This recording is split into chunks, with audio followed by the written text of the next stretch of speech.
ہم اپنا آج کا سبق شروع کرتے ہیں۔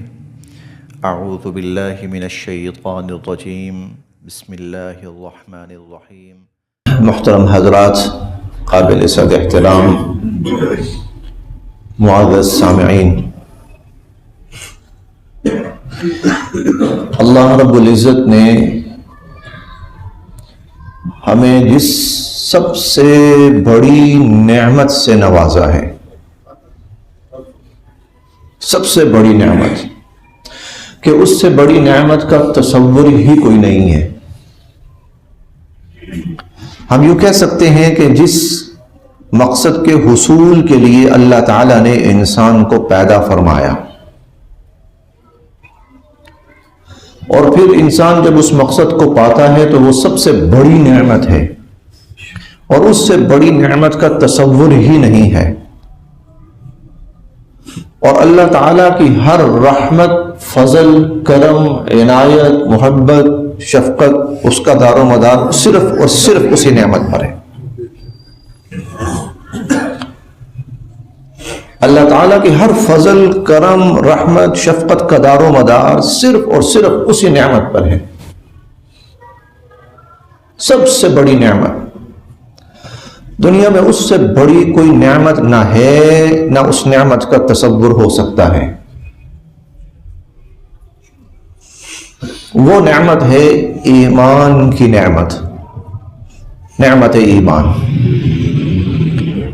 بندہ صاحب ایمان ہو، اللہ تعالیٰ کی ذات پر ایمان لائے، اللہ کے رسولوں پر ایمان لائے، اللہ کی کتابوں پر ایمان لائے، اللہ کے فرشتوں پر ایمان لائے، آخرت پر ایمان لائے، صاحب ایمان ہو بندہ،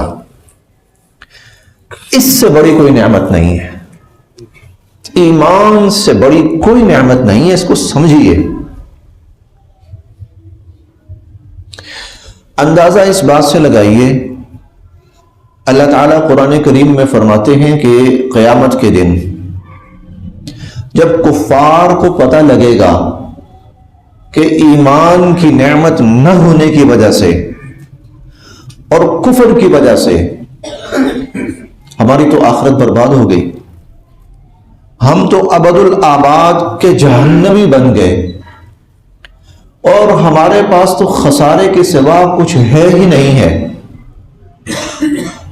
تو اللہ تعالیٰ فرماتے ہیں ان کی خواہش ہوگی کاش یہ جتنی زمین ہے نا، لو ان ما فی الارض جمیعا، جتنی زمین ہے، ملء الارض ذہبا، پوری زمین کی مقدار کے برابر، زمین بھری ہوئی سونے کی ہمیں مل جائے، ومثلہ معہ، بلکہ صرف ایک زمین نہیں، ایک اور زمین اس جیسی ہمیں مل جائے، کاش ہمیں مل جائے، اور یہ دونوں زمینیں سونے کی بھری ہوئی۔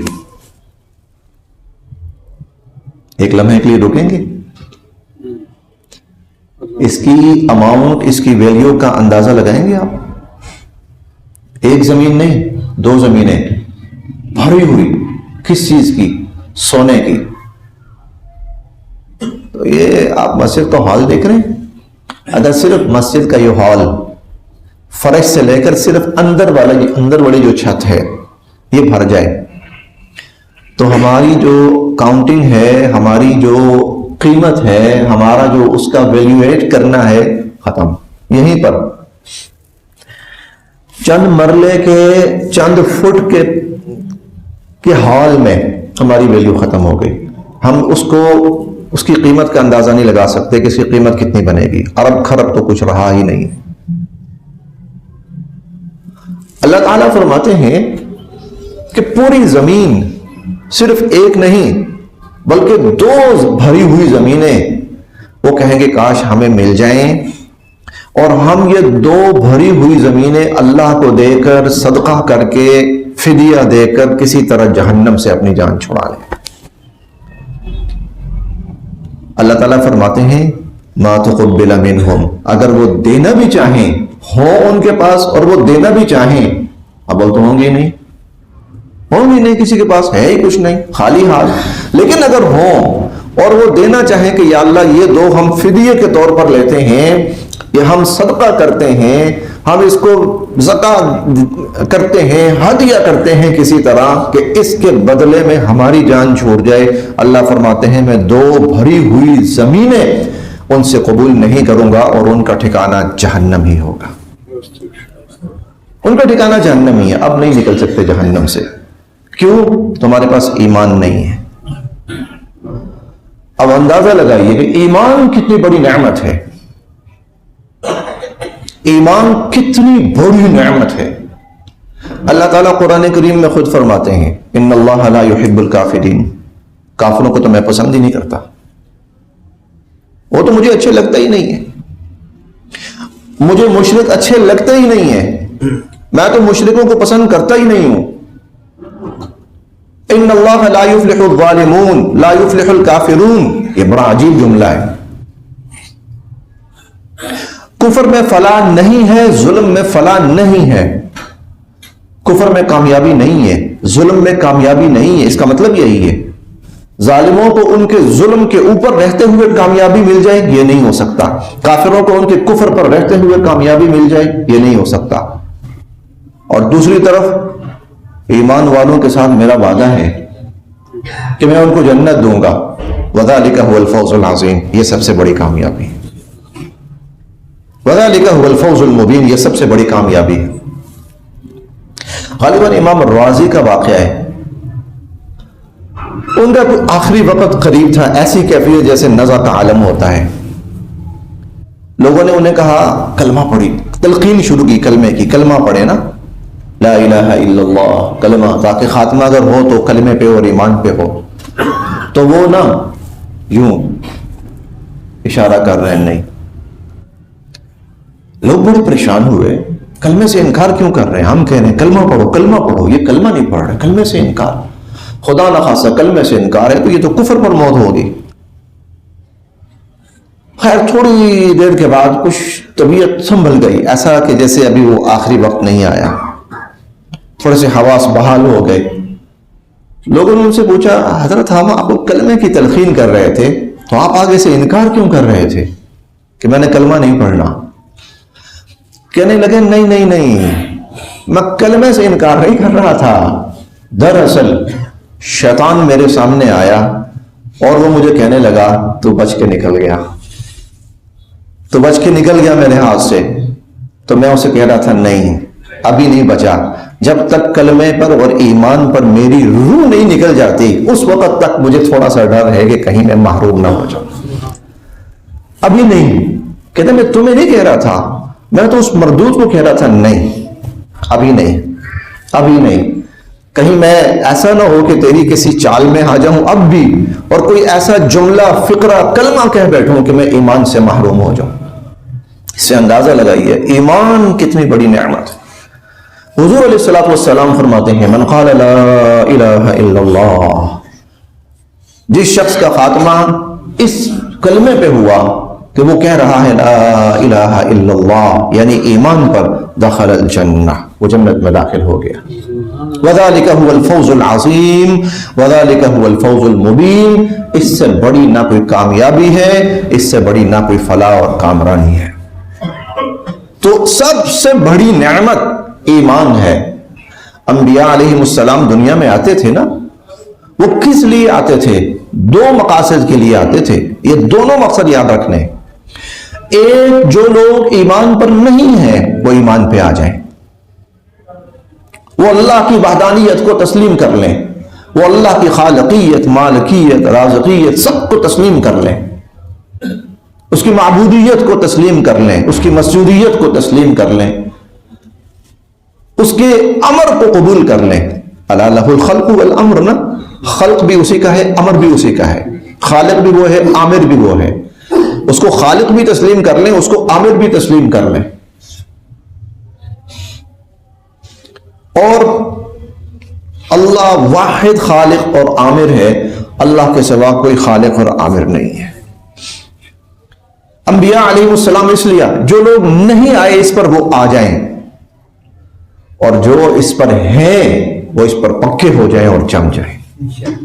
چنانچہ اللہ تعالیٰ نے فرمایا ان الذین قالوا ربنا اللہ ثم استقاموا، وہ لوگ جنہوں نے اللہ کی ذات پر ایمان کا اظہار کیا، ثم استقاموا، صرف یہ نہیں کیا بلکہ پھر اس پر قائم رہیں، اس پر ڈٹے رہیں، اس پر جمے رہیں، اور ان کا خاتمہ بھی ہو تو ایمان پر ہو، تو جب ان کا آخری وقت ہوتا ہے تتنزل علیہم الملائکہ، اللہ کے فرشتے خوشخبری لے کے آتے، اللہ تخافوا ولا تحزنوا، اب تمہارے لیے کوئی ڈر نہیں ہے، کوئی خوف نہیں، وابشروا بالجنہ، ہم تمہیں جنت کی بشارت دیتے ہیں، الذی کنتم توعدون، وہ جنت جس کا تم سے وعدہ کیا جاتا تھا، نحن اولیاؤکم فی الحیات الدنیا وفی الآخرہ، اللہ فرماتے ہیں ہم تمہارے مددگار تھے دنیا میں بھی اور آخرت میں بھی، وَلَكُمْ فِيهَا مَا تَشْتَهِي أَنفُسُكُمْ وَلَكُمْ فِيهَا مَا تَدَّعُونَ، آخرت میں جو تم چاہو گے نا وہ ملے گا۔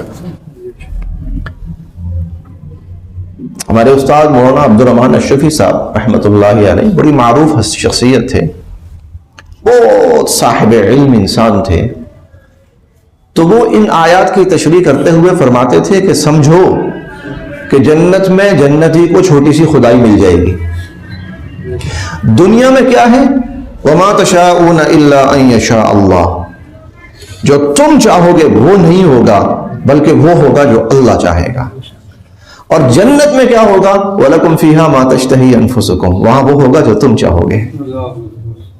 لیکن یہ جنت کس بنیاد پر ہے؟ یہ اتنا بڑا اعزاز و انعام ایمان کی بنیاد پر ہے۔ ایمان سب سے بڑی نعمت ایمان ہے، لباس ہے انسان کے پاس اس سے اچھی کوئی بات نہیں، خدا نخواستہ لباس نہیں ہے اس کے پاس، یہ اتنی زیادہ پریشانی کی بات نہیں ہے جتنی پریشانی کی بات اگر اس کے پاس ایمان نہیں ہے۔ انسان کے چاروں اعضاء کٹے ہوں، دونوں بازو دونوں ٹانگیں کٹی ہوں، تکلیف کی بات ہے، بڑی مشکل بات ہے، بڑی آزمائش ہے، لیکن یہ اتنی پریشان کن بات نہیں ہے۔ پریشان کن بات تب ہے اگر اس کے پاس ایمان نہیں ہے، اس سے بڑا خسارے والا نقصان والا کوئی نہیں ہے جس کے پاس ایمان نہیں ہے، اس سے بڑا خوش نصیب کوئی نہیں ہے جس کے پاس ایمان ہے۔ کیونکہ دیکھیے دنیا میں محنت کی، کوشش کی، سب نے کھایا پیا کمایا، روح نکل گئی، قبر میں گئے، سب ختم، دنیا کا سارا سٹیٹس ختم، دنیا کی ساری حیثیت ختم، دنیا کی ساری سیکیورٹی بچاؤ ختم، جی میرے 4 بیٹے ہیں مشکل میں کام آئیں گے، ختم، میرا محلہ علاقہ ہے، ایک آواز دوں گا ساری دنیا اکٹھی ہو جائے گی، ختم، میرے بڑے اچھے اثر رسوخ تعلقات ہیں، ایک کال کے اوپر یہ ہو جائے گا وہ ہو جائے گا، ختم، ماں باپ ہیں مشکل پڑی تو کوئی نہیں وہ بچا لیں گے، ختم، سب ختم۔ کوئی دنیا کا سٹیٹس آپ ذہن میں رکھ لیں کہ مجھے جب مشکل پڑتی ہے تو میں یہ کرتا ہوں، میں اس کے پاس جاتا ہوں، میں اس کی مدد لیتا ہوں، وہ آتا ہے، دنیا کا جو بھی سٹیٹس ہے ختم، دنیا کی جو بھی اس کے پاس آسائش ہے ختم، دنیا کی جو بھی نعمت ہے ختم۔ آپ نے بہت سے لوگوں کو دیکھا ہوگا، جانتا نہیں، ایک کال کروں گا یہ ہو جائے گا، میری ایک آواز پر تم دیکھنا یہاں پر دنیا اکٹھی ہو جائے گی، یہ سب ختم۔ اذا مات الانسان، انسان مرا اور سب ختم، قبر میں گیا، صرف ایک چیز ایمان ہے، ایمان ہے، اور اللہ کی ذات پر ایمان کا جواب دے رہے ہو، اللہ کے رسولوں پر ایمان کا جواب دے رہے ہو، دین کا جواب دے رہے ہو، ایمان ہے، چلو بھائی جنت کا لباس لاؤ بھائی، جنت کا فرش لاؤ بھائی، جنت کی کھڑکیاں کھولو بھائی۔ اور ایمان نہیں ہے، تم فرعون تھے کہ فوجوں کی کمی نہیں، تم قارون تھے کہ وسائل کی کمی نہیں، تم نمرود تھے کہ دنیا کے سب سے بڑے بادشاہ تھے، تم شداد تھے کہ جنتیں بنانے کے دعوے دار تھے، اور تمہارے پاس دنیا کی ساری فوجیں تھیں، یہ بتاؤ ایمان ہے؟ نہیں ہے، تو پھر لاؤ بھائی جہنم کا لباس لاؤ، لاؤ جہنم کا فرش لاؤ، کھولو جہنم، دکھاؤ اس کو تو نے اس میں مرنا ہے۔ سب ختم، سب ختم، سب ختم. صرف اور صرف بیوی، بیوہ، بچے چھوڑ دیا ابا جی کو، رخصت کر رہا ہے، اللہ کے حوالے کر دیا. بہن بھائی خاندان سب سے بڑی نعمت ایمان ہے. اب قبر میں قیامت تک ایک دن نہیں ہے، 2 دن نہیں ہے، صدیاں ہیں، صدیاں ہیں. قبر کے اندر سب سے بڑی نعمت ایمان. اس نعمت کا، نعمت ایمان کا سب سے بڑا دشمن کون ہے؟ شیطان. سب سے بڑا دشمن شیطان ہے. اس کو ایمان سے محروم کرو. یہ ایمان لے کر نہ چلا جائے کہیں. یہ ایمان پہ رہا، اللہ راضی، اللہ کی رحمتیں، اللہ کی برکتیں.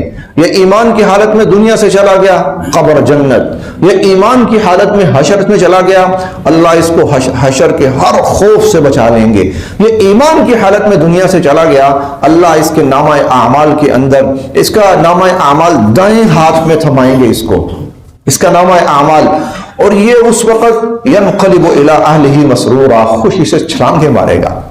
اقرأوا کتابیہ، یہ دیکھو یار میرا نامہ اعمال پڑھو. دیکھو شیطان سب سے بڑا دشمن ایمان کا، کہ میں اللہ کے سامنے قسم کھا کے آیا ہوں، دعویٰ کر کے. جی شیطان نے قسم کھائی ہے، فَبِعِزَّتِكَ وَجَلَالِكَ، اے اللہ تیری عزت اور تیری جلال کی قسم کھا کے کہہ رہا ہوں کہ میں نے اس انسان کو گمراہ کرنا ہے، اور میں نے اس انسان کو ایمان سے محروم کرنا ہے، اور میں نے اس کو آپ کا نافرمان بنانا ہے، اور میں نے اس کو آپ کا ناشکرہ بنانا ہے. وَلَا تَجِدُ أَكْثَرَهُمْ شَاكِرِينَ، اللہ کے سامنے کھڑے ہو کر دعویٰ کیا، یا اللہ ان کی اکثریت آپ ناشکرے پائیں گے.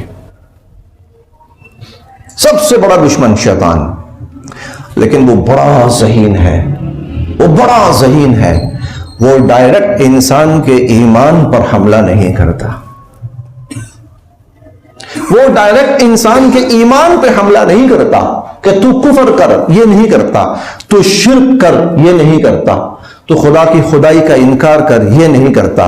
اسے پتا ہے کچھ چیزیں اور ہیں، ان میں اس کو لگا دیا تو یہ ایمان خود بخود اس سے چلا جائے گا، یہ ایمان سے خود محروم ہو جائے گا. وہ کیا چیز ہے؟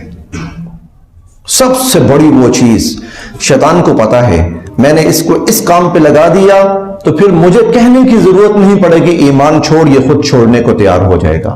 مجھے کہنے کی ضرورت نہیں پڑے گی ایمان کا سودا کر، یہ خود ایمان کا سودا کرنے کو تیار ہو جائے گا. ایک چیز ہے اسے پتا ہے، بس یہ کروانا ہے میں نے اس سے. اور وہ کیا ہے؟ وہ کیا ہے؟ وہ حیا ہے. اگر انسان کے پاس ہوئی تو ایمان محفوظ ہے، اور حیا ہے اگر انسان سے چلی گئی تو ایمان چلا گیا.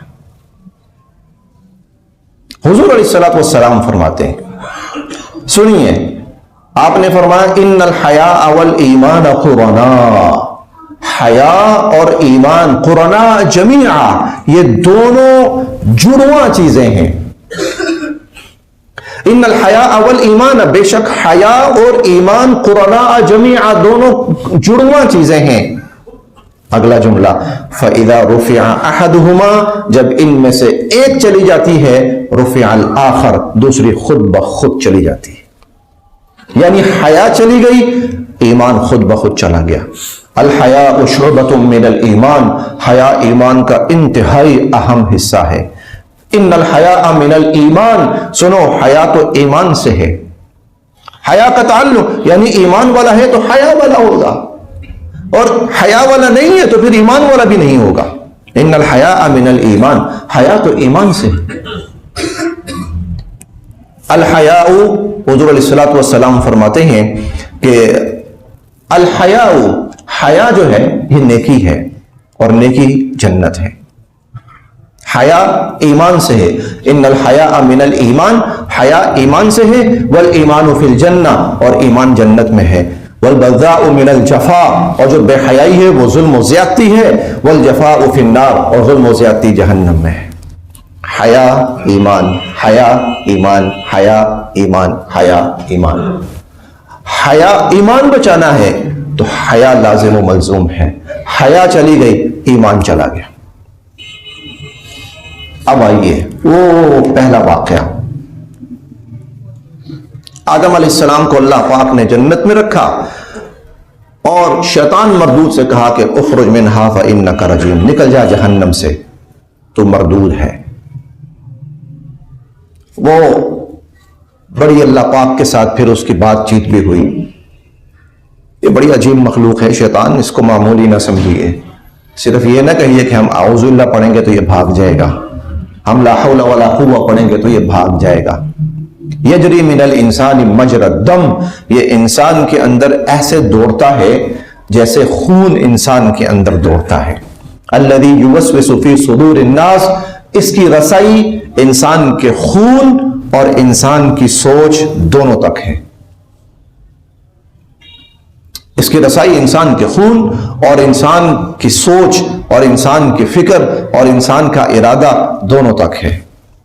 یہ دونوں پہ اثر انداز ہوتا ہے، یہ دونوں پہ۔ اور خون کا تعلق دل سے ہے، سوچ اور فکر کا تعلق دماغ سے ہے، تو گویا دل اور دماغ دونوں تک شیطان کی رسائی ہے، دونوں تک شیطان کی رسائی ہے۔ اللہ پاک کے ساتھ اس کی بڑی عجیب بات چیت ہوئی۔ یہ واحد مخلوق ہے، واحد مخلوق جس نے اللہ کے سامنے کھڑے ہو کر اللہ کو چیلنج کیا ہے۔ یہ واحد، اندازہ لگائیے یہ کتنا خطرناک ہوگا، یہ کتنا خطرناک ہوگا۔ شیطان بار بار قرآن میں اللہ نے ویسے ہی نہیں انسانوں کو متنبہ کیا، دیکھو شیطان سے بچو، شیطان کی عبادت سے بچو، شیطان کے وسوسوں سے بچو، شیطان کی چالوں سے بچو۔ پڑھیں تو صحیح نا قرآن، 20 مرتبہ اللہ رب العزت نے ایمان والوں کو شیطان سے خبردار کیا ہے، اس سے بچنے کی تلقین کی ہے، اس کے وار سمجھائے ہیں یہ چیزیں شیطان سے ہیں، شیطان یہ کام کرے گا، شیطان یہاں سے آئے گا، شیطان یہ کرے گا۔ اس کو معمولی نہ سمجھیں، یہ معمولی نہیں ہے، ہمارے ساتھ لگا ہوا ہے، 24 گھنٹے ہمارے ساتھ ہے۔ بہت خطرناک، بہت خطرناک۔ اللہ سے اس نے عمر مانگی، قیامت تک کے لیے دے دی گئی۔ وسائل مانگے قیامت تک کے لیے کہ میں انسان کو گمراہ کروں گا، مجھے تمام تر وسائل درکار ہیں، اوکے دے دیے گئے، وسائل دے دیے گئے۔ حضور علیہ السلام یہاں تک فرماتے ہیں یہ انسان کے مال میں شامل ہو جاتا ہے، یہاں تک، بلکہ میں جو جملہ کہنے لگا ہوں بڑا ہی قابل توجہ ہے۔ اندازہ لگائیے اس کی رسائی، شیطان کی رسائی۔ حضور علیہ السلام فرماتے ہیں جب آدمی اپنی بیوی کے ساتھ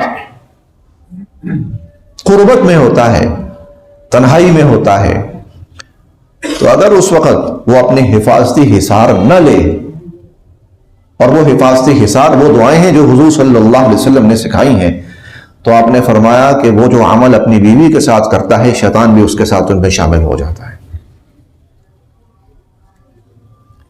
اجلب علیہم بخیلک ورجلک وشارکہم فی الاموال والاولاد وعدہم وما یعدہم الشیطان الا غرورا۔ اس کو معمولی نہ سمجھیں، کھڑا ہو گیا اللہ کے سامنے، تیری عزت اور جلال کی قسم کھا کے کہہ رہا ہوں انسان کو گمراہ کر کے چھوڑوں گا۔ لآتینہم من بین ایدیہم ومن خلفہم وعن ایمانہم وعن شمائلہم، آگے سے آؤں گا، پیچھے سے آؤں گا، دائیں سے آؤں گا، بائیں سے آؤں گا۔ اور اللہ کو کہہ رہا ہے وَلَا تَجِدُ أَكْثَرَهُمْ شَاكِرِينَ، اے اللہ پیدا کرنے والا تو، رب تو، خالق تو، مالک تو، رازق تو، معبود تو، مسجود تو، لیکن ان میں سے اکثر میرے شکر گزار ہوں گے، تیرے نہیں ہوں گے۔ تصور کر سکتے ہیں آپ؟ اور اللہ تعالیٰ 22ویں پارے میں خود فرماتے ہیں سورہ سبا کے اندر وَلَقَدْ صَدَّقَ عَلَيْهِمْ إِبْلِيسُ ظَنَّهُ فَاتَّبَعُوهُ إِلَّا فَرِيقًا مِّنَ الْمُؤْمِنِينَ، شیطان نے اپنا دعویٰ سچ ثابت کر دکھایا۔ انسانوں کی اکثریت شیطان کے پیچھے لگی سوائے ایمان والوں کی چھوٹی سی جماعت کے۔ اب وہ شیطان، وہ مردود، وہ ملعون، وہ اتنی سمجھ بوجھ والا، اس کی سمجھ بوجھ میں کوئی کمی نہیں ہے، اس کے قید، اس کے مکر، اس کی چالیں، اس کی چالاکیاں، اس کا شر، اس کی شرارتیں، ان میں کوئی کمی نہیں۔ دیکھیں حضور صلی اللہ علیہ وسلم نے ایک جگہ کے بارے میں فرمایا یہاں یہ دعا پڑھو، یہاں یہ دعا پڑھو، یہاں یہ دعا پڑھو، یہاں یہ دعا پڑھو۔ کیوں؟ یہاں یہ دعا نہیں پڑھو گے تو شیطان یہاں سے وار کرے گا، یہاں یہ دعا نہیں پڑھو گے تو شیطان یہاں سے وار کرے گا، یہاں یہ دعا نہیں پڑھو گے تو شیطان یہاں سے وار کرے گا، یہاں یہ دعا نہیں پڑھو گے تو شیطان یہاں سے وار کرے گا۔ یہاں سے بھی بچو، یہاں سے بھی بچو، یہاں سے بھی بچو. کھانا کھانے لگو، بچو اس سے. کیوں؟ وہ تمہارے ساتھ کھانے میں شامل نہ ہو جائے. اور پھر اللہ رب العزت نے حضور صلی اللہ علیہ وسلم کو مناظر دکھائے. ایک صحابی بیٹھے کھانا کھا رہے ہیں، یاد نہیں تھا ان کو کہ میں نے بسم اللہ پڑھنی ہے، اللہ کا نام لے کر کھانا شروع کرنا ہے. انہیں یاد نہیں تھا. کھانا کھا رہے ہیں، تھوڑی دیر کے بعد یاد آیا تو فوراً پڑھا بسم اللہ اولہ وآخرہ. جو ہی پڑھا نا تو حضور علیہ الصلوۃ والسلام یکدم ہنس پڑے. تو صحابہ کرام نے پوچھا اللہ کے نبی آپ کا ہنسنا؟ تو ایک جملہ تو یہ کہا کرتے تھے اضحک اللہ سنک. یہ ایک جملہ کہا کرتے تھے جب حضور مسکراتے تھے تو صحابہ یہ جملہ کہتے تھے اضحک اللہ سنک. اللہ آپ کے چہرے کو یوں ہی ہنستا مسکراتا رکھے. پھر اللہ کے نبی آپ خیریت تھی، کس بات پر آپ کو ہنسی آئی؟ آپ نے فرمایا جب تم کھانے میں شامل ہوئے بسم اللہ نہیں پڑھی، شیطان آیا تمہارے ساتھ کھانا شروع ہو گیا. جب تم نے بسم اللہ پڑھی تو اس نے جو کچھ کھایا تھا منہ میں ہاتھ ڈالا اور قے کرتا ہوا بھاگ گیا. دیکھیں اپنے بیویوں کے پاس جائیں تو بھائی حساب، یہ دعا پڑھو. کھانا پینا، سواری، سونا جاگنا، مسجد، کاروبار، ایک ایک چیز کے بارے میں اتنا ہمیں متنبع کیا. بہت بڑا دشمن ہے. اب اس نے دشمنی شروع کی آدم علیہ السلام سے. تم جنت میں ہو تو میں نکلواتا ہوں. پہلا جو حملہ کیا وہ آدم علیہ السلام کی حیا پہ کیا. آدم علیہ السلام اور اماں حوا کی حیا پہ کیا. ان کو بے حیا بنانے کی کوشش کی. پہلا حملہ. اور جب اللہ کی تقدیر تھی تو اللہ کی حکمت تھی کہ یہ کام ایسا ہونا تھا تاکہ ہمیں سمجھایا جائے. اما حوا اور آدم علیہ السلام فأزلہم الشیطان، شیطان کے اس عمل کا شکار ہو گئے. فدلاہما بغرور، دھوکے سے وہ وہاں لے گیا جس سے اللہ نے منع کیا تھا. اور اس کا سب سے پہلا اور بنیادی اثر یہ ہوا کہ اس نے انسان کو بے حیا بنانے کے لیے سب سے پہلا اٹیک لباس پہ کیا. جب ان کا جو لباس ظاہری پردہ ہے یہ ہٹے گا تو ان کے اندر غلط خیالات پیدا ہوں گے ایک دوسرے کے بارے میں، اور غلط خیالات کا پیدا ہونا بے حیائی ہے. تو میں ان کو بے حیائی کی طرف لے کے چلوں. ایمان پہ حملہ نہیں کیا. میں شروع میں بات کی تھی، ایمان پہ حملہ نہیں کیا، اس نے حیا پہ حملہ کیا. کیوں؟ اس لیے کہ اللہ تعالیٰ اور حضور علیہ الصلوۃ والسلام فرماتے ہیں ایمان اور حیا جڑواں چیزیں ہیں. جب ایک ان میں سے چلی جائے دوسری خود بخود چلی جائے گی. ان الحیاء والایمان قرناء جمیعا فاذا رفع احدهما رفع الاخر.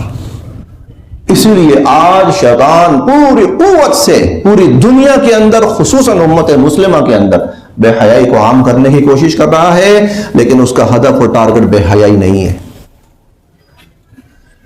بے حیائی اس کا ہدف اور ٹارگٹ نہیں ہے. اس کا ٹارگٹ تو ایمان ہے. لیکن اسے پتا ہے کہ جب میں نے ان کے اندر سے حیا نکال دی اور ان کو بے حیا بنا دیا اور ان کی آنکھوں سے، ان کے کانوں سے، ان کے دماغ سے اور ان کے دل سے جب حیا نکل گئی تو پھر ایمان کا نکالنا مسئلہ ہی کوئی نہیں. پھر ایمان کا نکالنا مسئلہ ہی کوئی نہیں. آج کے دن کا سب سے بڑا پیغام، اپنے ایمانوں کی حفاظت کرنی ہے، اپنے ایمانوں کی حفاظت کرنی ہے تو سب سے پہلے حیا کی حفاظت کرنی. اللہ پاک نے قرآن کریم میں عجیب و غریب مثالیں بیان فرمائی. ایک خاتون، ایک عورت بکریاں چرانے والی، وہ بکریاں چرا رہی ہے. موسیٰ علیہ السلام کا واقعہ ہے. قوم مدین میں پہنچے، لوگ پانی پلا رہے ہیں اپنے اپنے جانوروں کو. خواتین بالکل سائڈ پر، کنارے پر، ووجد من دونہم امرأتین تذودان، اپنی بکریوں کو روک کے کھڑی ہوئی ہیں کنارے پر. لوگ ہیں کنویں کے اوپر پانی پلا رہے ہیں. باخطبکما، خیریت آپ لوگ پیچھے کیوں ہیں؟ آپ کو تو پہلے آنا چاہیے. پانی لیں اور پانی لے کر آپ کھڑ کو جائیں. یہ مرد چلو بھرتے رہیں گے. قال تعالی نسقی حتی یصدر الرعاء، کہنے لگی جب تک یہ چرواہے نہیں لے جاتے ہماری باری نہیں آئے گی. فسقا لہما، فوراً آگے بڑھے، لوگوں کو پیچھا کیا، ان کے لیے پانی بھرا، وہ چلی گئی. گھر پہنچی تو باپ نے پوچھا بیٹا آج جلدی آ گئی؟ کہا بجان ایک شخص اس طرح آیا تھا. قص علیہ القصص، سارا واقعہ بتایا. کہا جاؤ لے کر آؤ. لے کر آؤ۔ اب دیکھیں یہاں پر اللہ تعالیٰ اتنا کہہ سکتے تھے کہ وہ آئی موسیٰ علیہ السلام کو لے گئی، بیٹیاں تھی، بیٹا کوئی نہیں تھا ان کا، بیٹی آئی اور لے گئی، اللہ تعالیٰ کہہ سکتے تھے، بس بات ختم ہو جاتی، مقصد بھی یہی تھا۔ لیکن اللہ تعالیٰ نے ایک عجیب جملہ کہا وہاں پر۔ ایک خاتون بکریاں چرا رہی ہے، وہ جانوروں کو پانی پلا رہی ہے، وہ جا رہی ہے، اللہ پاک نے جو جملہ کہا وہ کیوں کہا؟ یہ سمجھانے کے لیے کہ یہ جو صفت حیا ہے، اس صفت حیا کی کیا عزت، کیا عظمت، کیا مقام ہے میرے یہاں۔ اللہ تعالیٰ فرماتے ہیں فَجَاءَتْهُ إِحْدَاهُمَا تَمْشِي عَلَى اسْتِحْيَاءٍ، وہ خاتون چلتی ہوئی آئی، موسیٰ علیہ السلام نے جن کو پانی بھر کے دیا تھا اور وہ چلی گئی تھی اور والد صاحب نے بھیجا، وہ خاتون چلتی ہوئی آئی، اس طرح چلتی ہوئی آئی کہ سراپا شرم و حیا تھی،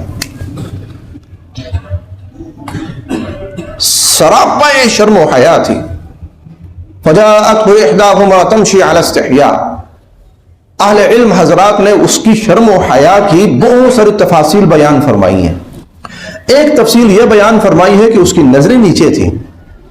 یہ صحابہ کرام حضرت عمر رضی اللہ عنہ، حضرت عبداللہ ابن عباس، حضرت عبداللہ ابن مسعود رضی اللہ عنہما، یہ وہ بیان فرما رہے ہیں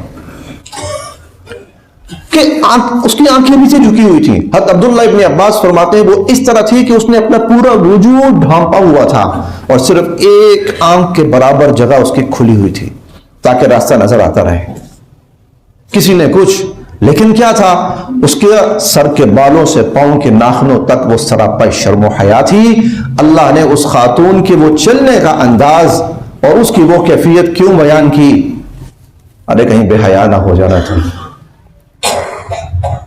کہیں بے حیا نہ ہو جانا۔ ٹھیک ہے اس خاتون کو باہر نکلنا پڑا تھا، کچھ ایسی مجبوری تھی کہ والد صاحب بزرگ تھے، وہ ابونا شیخ کبیر، ہمارے والد صاحب بہت بوڑھے ہیں، باپ بزرگ ہیں، نہیں تشریف لا سکتے اور کوئی مرد ہے نہیں جو کام کرے، اس عورت کو آنا پڑا۔ لیکن جب عورت کو کسی مجبوری میں باہر نکلنا پڑے تو وہ کیسے نکلے؟ ایسے نکلے تمشی علی استحیاء، کہ سر کے بالوں سے پاؤں کے ناخنوں تک شرم و حیا کا مجموعہ ہو، وہ سراپا شرم و حیا ہو، نہ یہ کہ سراپا بے حیائی اور بغیرتی ہو، نہ یہ کہ سراپا بے حیا اور بغیرتی ہو وہ، نہ یہ کہ سراپا بے حیا اور بغیرتی ہو وہ۔ حضرت مریم سلام اللہ علیہا پر پوری صورتیں اتاری۔ ان اللہ اصطفاک وطہرک، اللہ نے تمہیں اتنا پاکیزہ بنایا ہے اور تمہاری اس پاکیزگی کی بنا پر وَاصْطَفَاكِ عَلَى نِسَاءِ الْعَالَمِينَ، ساری دنیا کی عورتوں کے اوپر آپ کو اللہ نے عزت، مرتبہ اور شرف دیا ہے۔ قرآن بیان کر رہا ہے ایک ایک خاتون، ایک ایک مرد جس کے اندر حیا ہے، اس کی حیا کو قرآن بیان کر رہا ہے۔ حضور علیہ الصلوۃ والسلام فرماتے ہیں ما كانت الحیاء فی شیء الا زانہ، حیا جس چیز کے اندر ہوتی ہے اسے خوبصورت بنا دیتی ہے۔ حیا گفتگو کے اندر ہو تو گفتگو خوبصورت ہو جاتی ہے، حیا آنکھوں کے اندر ہو تو آنکھیں خوبصورت ہو جاتی ہیں، حیا کردار کے اندر ہو تو کردار خوبصورت ہو جاتا ہے۔ وما كانت الفحش فی شیء الا شانہ، اور بے حیائی جس چیز کے اندر ہوتی ہے اسے گندا، بدبودار اور غلیظ بنا کے رکھ دیتی ہے۔ اللہ پاک مجھے اور آپ سب کو شرم و حیا جو ایمان کا لازمی جز ہے، ایمان کا لازمی جز ہے، اللہ پاک ہمیں اس کی قدر کی بھی توفیق نصیب فرمائے، اپنانے کی بھی توفیق نصیب فرمائے۔ اور آج میں چھوٹے سے واقعے پر اپنی بات ختم کرتا ہوں کہ آج جب بے حیائی کو ہر جگہ پھیلانے کی پوری کوششیں ہیں، آج 15 شعبان ہے، کل 14 شعبان تھی اور جو رات آ رہی تھی وہ 15 شعبان کی شب برات، جب اللہ ایمان والوں کی مغفرت فرمانا چاہتے ہیں اور ایمان والوں کے لیے جنت کے فیصلے فرمانا چاہتے ہیں، اور یہ دن عظمت والا، برکت والا، مغفرت والا، رحمت والا، رات بھی ایسی۔ دوسری طرف آج 14 فروری بھی ہے، شیطانی دن، شیطانی خواہشات کی تکمیل کا دن۔ کل مجھے 2-3 دفعہ 1-2 کام تھے، لیاقت چوک سے اسکیم موڑ تک مجھے آنا جانا پڑا، 2-3 کام تھے، مجھے آنا جانا پڑا۔ میں حیران رہ گیا یہ جو غبارے اٹھانے والے ہوتے ہیں نا، جن لوگ غبارے بیچ رہے ہوتے ہیں عام دنوں کے اندر، میں صرف بات کر رہا ہوں لیاقت چوک سے اسکیم موڑ تک، صرف لیاقت چوک سے اسکیم موڑ تک میں نے دیکھا 15 سے 16 غباروں والے، ان کے پاس کیا تھا بس سمجھ آئیے۔ میں کسی ڈیفنس کی بات نہیں کر رہا کہ ڈیفنس کے لوگ ایسے ہوں گے اور وہ خریدیں گے، یہ یہاں کھڑے تھے ان کے لیے جو ان علاقوں کے لوگ خریدیں گے۔ کیا خریدیں گے؟ گناہ کا سامان خریدیں گے۔ کس لیے؟ بے حیائی کے لیے۔ کیوں کھڑے تھے؟ میں صرف لیاقت چوک سے بات کر رہا ہوں، اسکیم موڑ تک 15 سے 16، وہ ایک ہی چیز لے کے کھڑے تھے، سب ایک ہی چیز لے کے کھڑے تھے۔ وہ سمجھ رہے ہیں آپ، غباروں والوں کا وہ پورا جو ان کا سٹک ہوتی ہے، ڈنڈا ہوتا ہے، وہ بھرا ہوا تھا۔ کس چیز سے بھرا ہوا تھا؟ یہ آپ نے بھی دیکھا، میں نے بھی دیکھا ہے، یہ میں یہاں کی بات کر رہا ہوں۔ ہمارا اگر میں یہ کہوں اس سے کہ ہم اپنے ایمانوں کے سودا کرنے پہ تلے ہوئے ہیں، اللہ مجھے معاف کرے کہیں ایسا ہو نہ صحیح، اللہ مجھے معاف کرے کہیں ایسا ہو نہ جائے۔ ایک کے پاس رکا، میں نے کہا یار آج کیا دن ہے؟ رات کون سی؟ کہتا جی شب برات، کل 15 شعبان، پتا تھا اس کو۔ میں نے کہا یہ 15 شعبان کو یہ کون تجھ سے لینے آئے گا؟ مجھے تو پتا تھا 14 اگست سے، وہ تو 14 اگست کے لیے کھڑا ہوا ہے۔ میں نے کہا یہ 15 شعبان، لوگ تو رات کو ہو سکتا ہے عبادت کریں، کل روزہ رکھیں، اور ہو سکتا ہے کل افطاری کے ٹائم ذرا زیادہ رش ہو دکانوں کے اوپر کہ افطاری کا سامان خریدنا ہے لوگوں نے، جمعے کا دن بھی ہے۔ میں نے کہا تو یہ کیوں لے کے کھڑے ہو؟ تو وہ ہنس پڑا۔ ہنسنا کیا تھا؟ میرے منہ پہ تمانچہ تھا۔ اللہ ہم سب کے لیے عمل کی راہیں آسان فرمائے۔